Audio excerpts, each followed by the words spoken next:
Alright, so the other day, the brake light came on. While I was just driving, hit the brakes, the light came on. So this is what happened. Alright, what's good everybody?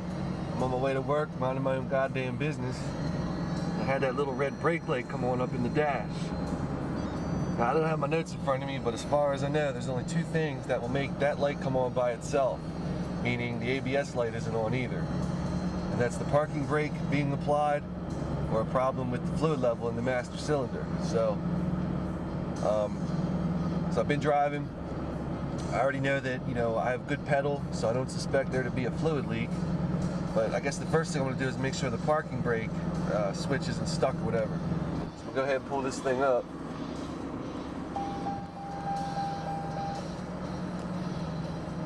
So when I pulled the parking brake up, you heard the chime go off.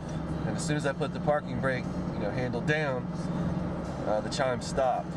So that kind of tells me that the parking brake switch is working properly, and that's not the reason this light is on. So I'm gonna wait till I get home, and we're gonna go further with this. I didn't have a soft pedal, the ABS light wasn't on, it wasn't the parking brake. So what I did, pulled over, popped the hood, checked the fluid in the master cylinder. Alright, so here's the master cylinder right here. I popped the cap off and just tried to shine my flashlight in there. This is the maximum line right here where it says max.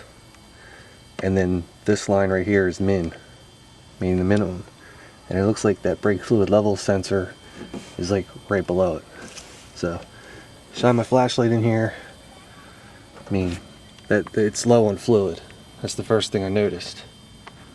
So, what I think happened was I hit the brakes, the fluid sloshed, and it tripped the light. Just tripped the little sensor right there. But I mean, if the pedal felt weird, I guess, or spongy, I would have crawled under the truck and started looking for a leak. But it didn't. But if it did, this is what I'd do. So I'm going to go around to each of the brake calipers, do an inspection of the calipers, the hoses, the lines. Also go down the complete driver's side of the frame, just looking for any wet spots or anything. Last but not least, I check all the lines, going from the master cylinder down to the frame. It just runs down to an ABS unit, and then some of the lines double back up to the front calipers. So usually when the pedal goes to the floor though, you're going to see a mess somewhere, and that'll tell you that you have a leak, and you can go from there. So the fluid's low, I don't have a leak. I think what it's time to do is pull the wheels and check the brakes. So what happens is, as the brake pads wear, the caliper piston, it rests a little farther out from, I guess, normal, and that's where all the extra fluid goes.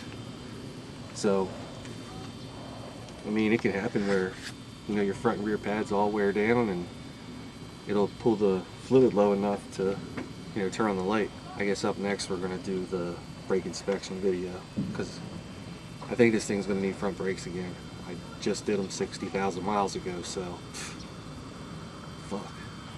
So, yeah, I guess this isn't really super informative or whatever, but at least before you go and panic and don't drive a truck or anything, it might be worth just taking a look, just make sure everything's cool. Might save you a tow bill. Get it all the time, man. Motherfuckers come in with the brake light comes on intermittently and they're scared to drive it because they read on the internet that they have no brakes. Well, in some cases that's not true. I probably won't even get around to this for another 2 weeks, so what I'm gonna do for now, fill up the fluid a little bit just so the stupid light doesn't turn on,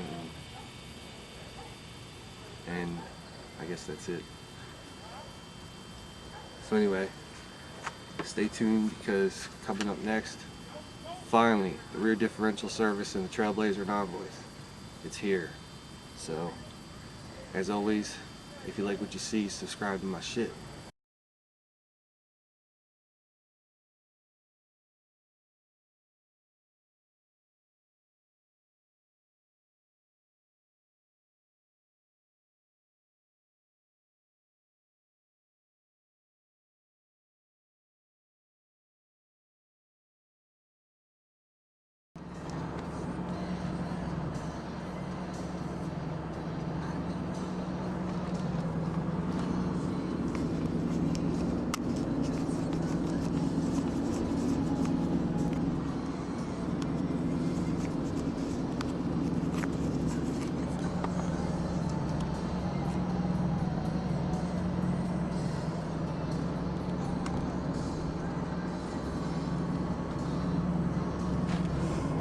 Shit.